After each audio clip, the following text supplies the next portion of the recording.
যেমন কি আমরা লাস্ট এপিসোডে দেখেছিলাম, শ্রেক একাডেমির ছাত্রছাত্রীরা অন্য একটা স্কুলের ছাত্রছাত্রীর সাথে মারপিট করছিল। আর সেই স্কুলের শিক্ষক রাগের বশে সে তার স্পিরিট রিংগুলো বের করে নেয়। এবার তাদের ভিতর ফাইট শুরু হয়ে যায়। অন্য স্কুলের শিক্ষকের কাছে ব্ল্যাক টার্টলের স্পিরিট সোল ছিল। তাংসাং এবং বাকি সবার কাছে মনে হয় যে তার কাছে ডিফেন্স টাইপ স্পিরিট সোল। আর এই হিসেবেই তারা প্ল্যান করে তাকে কিভাবে পরাজিত করা যায়। সবাই তারা একসাথে অ্যাটাক করার চেষ্টা করে, কিন্তু সে সকল অ্যাটাক থেকে বেঁচে যায় এবং শ্রেক একাডেমির ছাত্রদের উপর হাসাহাসি করে। শ্রেক একাডেমির ছাত্ররা বিভিন্ন ধরনের কৌশল ব্যবহার করে তাকে হারানোর চেষ্টা করে, কিন্তু তারপরও তাকে হারাতে পারছিল না। তারপর সেই লোকটির মাথা গরম হয়ে যায় এবং সবাইকে বরফে জমিয়ে দেওয়ার চেষ্টা করে। তাংসান তো এখানে শুধু বুঝেছিল সে শুধু ডিফেন্স করবে, কিন্তু সেই ভুলটা তাংসানের ভেঙে যায়। এর কারণ হলো সেই লোকটি এবার অ্যাটাকও করা শুরু করে। শ্রেক একাডেমির ছাত্রছাত্রীরা খুবই বাজেভাবে হেরে যাচ্ছিল। তখনই সেখানে মিস্টার ঝাও উপস্থিত হয়। এবার মিস্টার ঝাও এখানে এসে সবাইকে পাঠিয়ে দেয় এবং সে নিজেই সেই লিডারের সামনে দাঁড়িয়ে যায়। লিডার মিস্টার ঝাওরও মজা উড়ানো শুরু করে, যেই কারণে মিস্টার ঝাও তাকে স্পিড সোল ব্যবহার না করেই পিটানো শুরু করে। আর লিডার তার ফুল পাওয়ার ব্যবহার করেও মিস্টার ঝাওয়ের সাথে জিততে পারছিল না। আর মার খেয়ে সে একটা ডাস্টবিনে যে পড়ে যায়। লোকটিকে মেরে মিস্টার ঝাও বাকি বাচ্চাদের কাছে চলে যায়। কালকে তাদের সবাইকে আবার জঙ্গলে যাওয়ার কথা বলে। তারপর নিং রংয়ের কাছে মিস্টার ঝাও জিজ্ঞেস করে, তুমি তোমার স্পিড সোল কেন ব্যবহার করনি? নিং রং তারপর বলে সে সঠিক সময়ের অপেক্ষা করছিল। আসলে প্ল্যানিং অনুযায়ী তাদের সবাইকে মিস্টার ধাইয়ের স্পিড রিং ব্যবহারের পর নিজেদের স্পিড সোল ব্যবহার করার কথা, কিন্তু মিস্টার ধাইয়ের সেকেন্ড স্পিড রিং ব্যবহার করার কোনো সুযোগই পায় না। আসলে নিং রং ভালো হয়ে গেছে এবং স্কুলের সকল বাচ্চাদের সাথে সে বন্ধুত্ব করতে চায়, কেননা সে সেই সময়ের অস্কারের কথাগুলো বুঝতে পেরেছিল। এবার পরের দিন সবাই জঙ্গলের দিকে রওনা হয়। এখানে আজব আজব অনেক জীবজন্তু দেখতে পায়। এবার মিস্টার ঝাওয়ের প্ল্যানিং অনুযায়ী সবাই সামনের দিকে এগিয়ে যায়। আগে যাওয়ার পর এবার তাদের সামনে একটি খুব ভয়ানক বেস্ট চলে আসে। আর এটি ছিল খুবই বড় একটি সাপ। আর এটি ছিল মিলেনিয়াম টেল ক্রাইস সার্পেন্ট। আর এটি 1000 বছরেরও বেশি পুরনো একটি সাপ। আর এই কারণে এটি অনেক শক্তিশালী ছিল। বিস্ট যত পুরনো হবে ততই শক্তিশালী হবে। এবার সবাই এই বিস্টটিকে মারার প্ল্যানিং করতে থাকে। যদি অস্কার এই স্পিরিট বিস্টের স্পিরিট রিংটি পেয়ে যায়, তো অস্কার অনেক শক্তিশালী হয়ে উঠবে। সবাই টিম ওয়ার্কের মাধ্যমে এই বিস্টটিকে মারার প্ল্যানিং করতে থাকে। সবাই নিজ নিজ মতো অ্যাটাক করতে থাকে। অনেক মশাক্কতের পর বৃষ্টিকে ঘাল করে তারা নিচে ফেলে দিতে সক্ষম হয়। এবার অস্কারকে এই বৃষ্টিকে মেরে স্পিরিট রিং হাসিল করতে হবে। অস্কার এবার চাকু নিয়ে বৃষ্টিকে মারার জন্য আগে এগিয়ে যায়। তখনই শাও জিজ্ঞেস করে ওঠে, আমরা কি এটাকে জীবিত ছেড়ে দিতে পারি না? তখন তাংসান বোঝায় যে এটা প্রকৃতিরই নিয়ম। এই দুনিয়ায় যারা বেশি শক্তিশালী হয় তারা কম শক্তিশালী যারা তাদেরকে মেরে ফেলে। আর আমরা যদি এর থেকে কম শক্তিশালী হতাম তাহলে আজকে তার জায়গায় আমরা শুয়ে থাকতাম জমিনের উপর, আর এই বৃষ্টিও আমাদেরকে জীবন্ত ছেড়ে দিত না। এবার যেই না অস্কার এই বৃষ্টিকে মারতে যাবে তখন ওখানে একজন মুরব্বী এবং তার নাতি চলে আসে। এসে বলে যে এই জানোয়ারটিকে আমরা প্রথমে দেখেছিলাম, আর আমরা এই বৃষ্টির উপরে আঘাতও করেছিলাম এর পেটের উপর এবং এটাকে ঘায়েল করেছিলাম। এবার তাংসান চেক করে এবং সাপটির পেটে 3টে আঘাতও দেখতে পায়।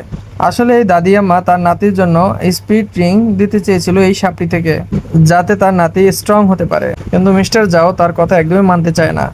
আসলে দাদি আর দাদা মানে দাদির স্বামী তারা দুজনে অনেক শক্তিশালী ছিল। আর তারা স্বামী স্ত্রী যদি দুজনে একসাথে হয়ে ফাইট করে তাহলে এই কন্টিনেন্টের বড় বড় যোদ্ধারাও তার কাছে পরাজিত হয়ে যাবে। কিন্তু দাদি এখন একলা আছে, এখন দাদা তার সাথে নেই, যেই কারণে মিস্টার জাও তাকে চাইলেই পরাজিত করে দিতে পারে। কিন্তু মিস্টার জাও কোনো রিস্ক নিতে চাইছিল না। কে বলতে পারে দাদা যদি আশেপাশেই থেকে থাকে এই জঙ্গলের ভিতর, তখন তাদের ভিতরে একটু পোলাইট ম্যানারে ঝগড়া শুরু হয়ে যায়। পরিশেষে এটাই ডিসাইড হয় যে তার নাতি এবং তাংসানের ভিতর ফাইট হবে।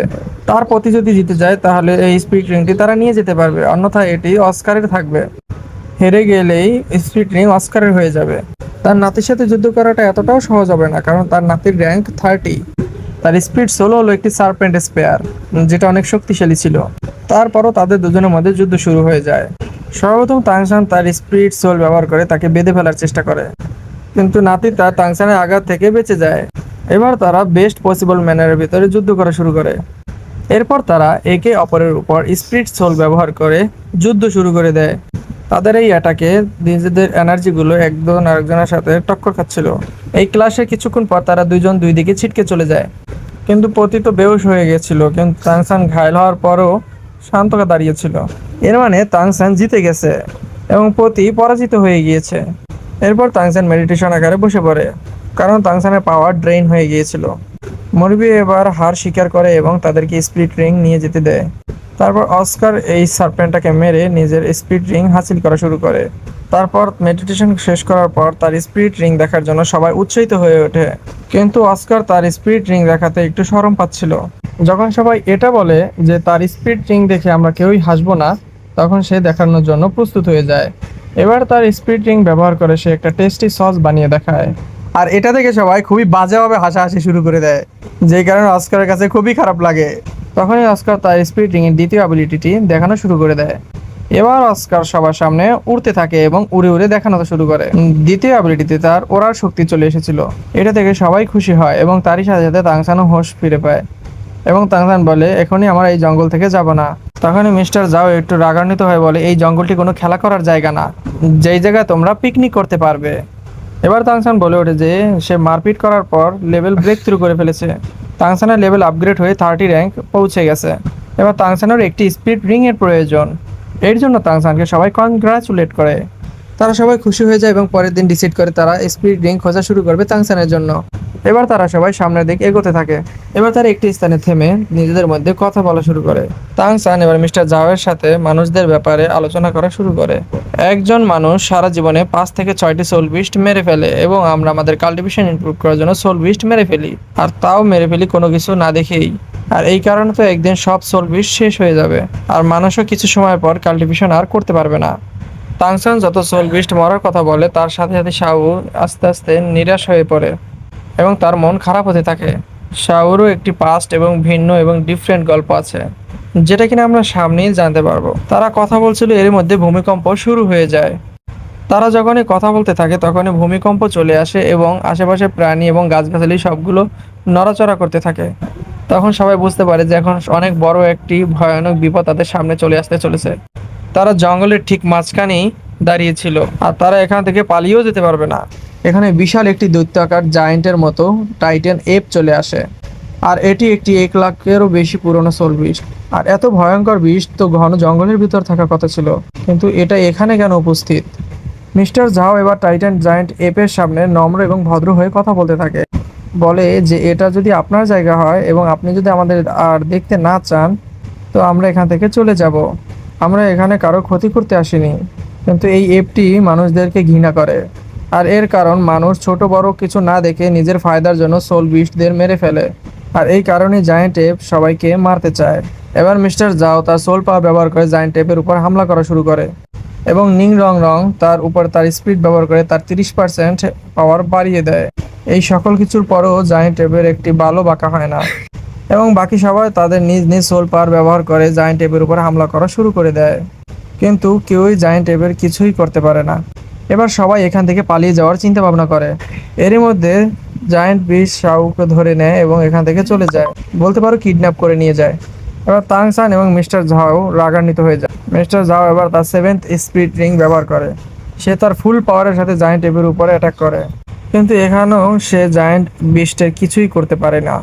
ফাইট করতে করতে মিস্টার ঝাওয়ের পাওয়ার ড্রেন হয়ে যায় এবং তাকে রিকভার করতে হলে আরও 7 দিন সময় লাগবে, বলতে পারো ব্যাটারি চার্জ। তাংসান এবার শাওকে বাঁচানোর জন্য জায়েন্ট এপের পিছনে দৌড়াতে থাকে। তাংসান যে কোনোভাবে শাওকে বাঁচাতে চায়, কারণ এই শাওই শুধু তার লাইফে একমাত্র সঙ্গী ছিল যে কিনা তাংসানের সবচেয়ে বেশি কেয়ার করত।